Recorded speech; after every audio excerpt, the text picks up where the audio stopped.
Perfecto. Pues hecha la presentación, agradecemos que nos acompañe el día de hoy. Pues para mí es un privilegio estar aquí, sobre todo que vamos a tratar un tema bastante interesante. Doctor, ¿qué relación hay entre los trastornos del estado de ánimo como la depresión, el famoso trastorno bipolar y la dependencia? Pues hay una relación muy cercana, definitivamente. Se han hecho estudios en todas partes del mundo, ¿verdad?, que nos hacen ver que de hecho, ¿verdad?, quien sufre de un trastorno corre el gran riesgo de sufrir del otro. En este caso, por ejemplo, si una persona sufre de un trastorno del estado de ánimo, las posibilidades de que sufra de un trastorno de dependencia, por ejemplo, o abuso a sustancias, es bastante mayor. ¿Cuál sería la prevalencia de estos trastornos en el estado de ánimo? Pues hay varios estudios, ¿verdad? Algunos estudios nos dicen que la prevalencia es del 27%, ¿verdad?, en personas que sufren de alguno de estos trastornos. En algunos otros estudios se habla del 14 al 31%. Un estudio muy interesante de un investigador, Hesselbrook. Él estudió a 331 alcohólicos en 5 diferentes programas y encontró que el 52% de las mujeres alcohólicas y el 32% de los hombres alcohólicos cumplen con los criterios para el diagnóstico del trastorno depresivo mayor. De modo que con esas cifras, pues obviamente, ¿verdad?, no podemos dudar nosotros de que quien sufre de un trastorno tiene grandes posibilidades, por decir algo, de sufrir del otro. Doctor, ¿cómo podríamos detectar o cuáles serían estas características de los trastornos del estado de ánimo?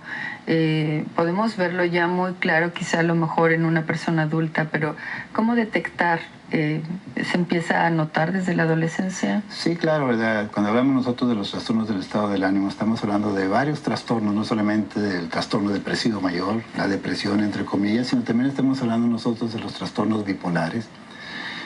Se clasifican 2, el trastorno bipolar 1, el trastorno bipolar 2, y después otros 2 trastornos, ¿verdad?, que son muy comunes y que de hecho, ¿verdad?, se detectan y se empiezan a detectar desde muy temprano, sobre todo en los adolescentes, y es el trastorno distímico.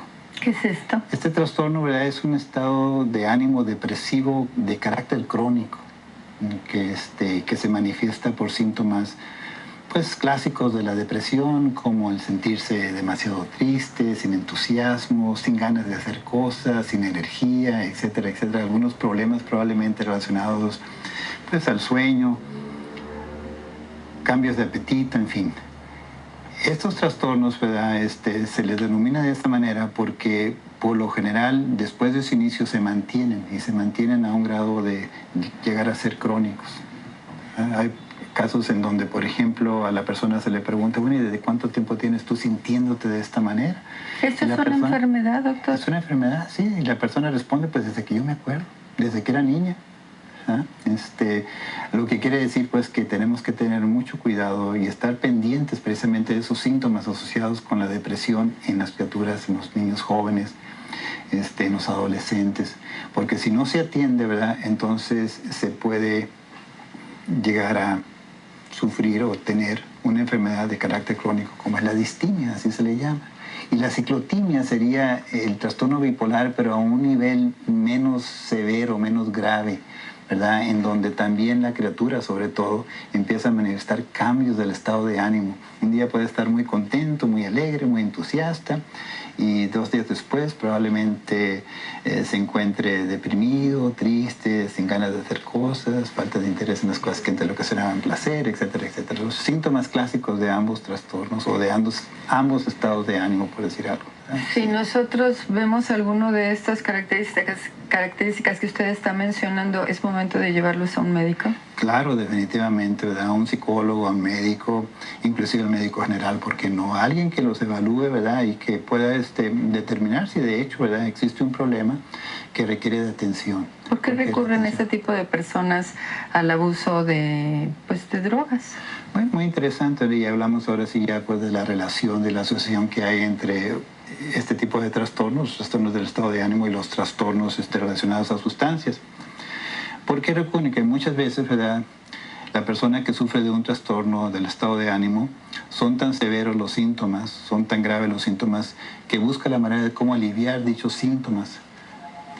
Y obviamente, ¿verdad?, uno de los mejores medicamentos, por decir algo, ¿verdad?, entre comillas, para aliviar ese tipo de sintomatología, pues son las drogas, ¿verdad?, son las sustancias, ¿verdad?, tales como el alcohol y las drogas ilícitas, ¿verdad?, que se pues, utilizan con tanta frecuencia en nuestro entorno, en nuestra sociedad.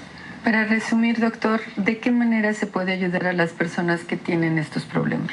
Pues en primer lugar, evaluar, ¿verdad?, de una manera adecuada, de tal manera que podamos nosotros ponerle un nombre a la razón por la cual la persona viene a consulta, ¿verdad? La persona viene a consulta con un problema, ¿verdad?, ya sea que se sienta mal, triste, deprimido, o que su conducta sea inapropiada, ¿verdad?, que la reconozcan algunos de los parientes familiares como una conducta inapropiada, lo llevan a consulta, ¿verdad?, y el clínico tiene que hacer un diagnóstico, tiene que ponerle un nombre adecuado a la razón por la cual viene a consulta. En esa evaluación es muy importante, sobre todo una persona con un trastorno del estado de ánimo, ¿verdad?, que se interrogue, que se investigue si esta persona está usando, abusando o es dependiente de alguna sustancia en particular. Y cuando hablamos de una sustancia en particular estamos hablando de las diferentes sustancias, ¿verdad? Una persona no es drogadicta simplemente, sino más porque sí, ¿verdad?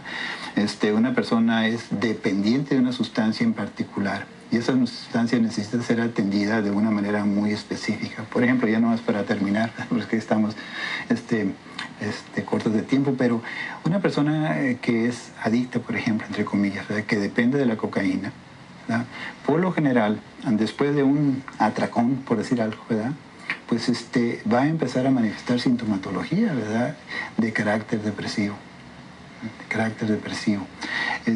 Si nosotros, pues le digo, por ejemplo, evaluamos una persona, ¿verdad?, que manifiesta sintomatología depresiva y no interrogamos con respecto al uso de drogas que pudiese estar utilizando, ¿verdad?, podríamos nosotros hacer un mal diagnóstico. Y lo importante en este caso es hacer un diagnóstico que se le conoce con el nombre de diagnóstico dual, ¿verdad?, para poder atender a esta persona en base a ambos trastornos como tal, porque por lo general cuando existe la depresión o cualquier de los trastornos del estado de ánimo, es muy posible que exista el otro trastorno, en este caso el abuso, el uso o la dependencia de sustancias. Pues nos queda pendiente, doctor, muy interesante conocer cuáles son las características de este tipo de estados de ánimo, qué personas pueden padecerlo. Y bueno, me gustaría muchísimo que en otra ocasión nos aceptara la invitación para platicar acerca de estos factores sociales que pueden desencadenar el que las personas sean afectadas socialmente. Y bueno, el día de hoy vemos que pueden ser endocrinas. Bien, quiero agradecerle al doctor Raúl Romero que nos haya acompañado el día de hoy en este espacio platicando de...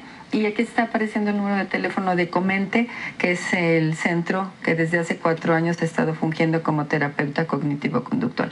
Muchísimas gracias, doctor. Muchísimas gracias a usted, Gracias Liliana, por su haberme tenido explicación. en su programa y ya sabe, claro que estoy a su disposición en cualquier otra ocasión que usted requiera de mi presencia, con todo gusto. Muchas gracias. Continuamos, amigos, con más de Notivisa. Buenos días. Gracias. Son las 9.